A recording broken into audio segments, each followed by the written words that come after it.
Lalim vlog. Balik na naman tayo sa traffic. Ayan o. Ayan ang traffic. Yan. Yan. It's Quezon Avenue, the flyover.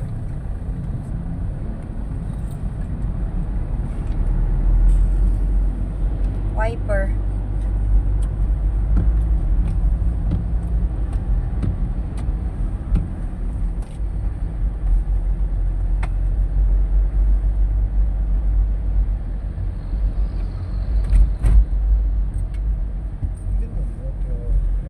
Morning mga kalalim, good morning. Ito na po si Julius Lalim Vlog. Ayan, nandito kami sa Diparo. Usually talagang as usual, ito naman sa Doctor Hospital. Today is January 31, 2025.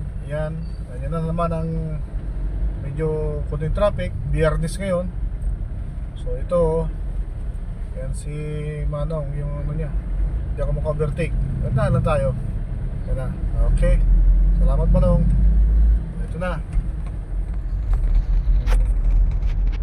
Kakalan kami dito sa may itong unang kanto. So, pupunta kami ng Vista Verde.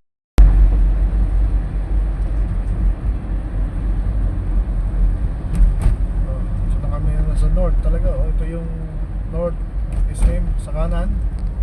Yan naman yung diretso diyan Trinoma.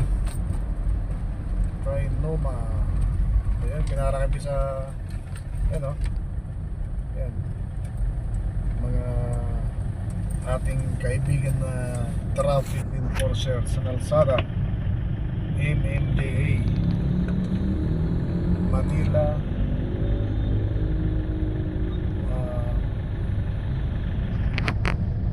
Metropolitan. Magandang umaga ulit. Ito na naman si Julius Lalim.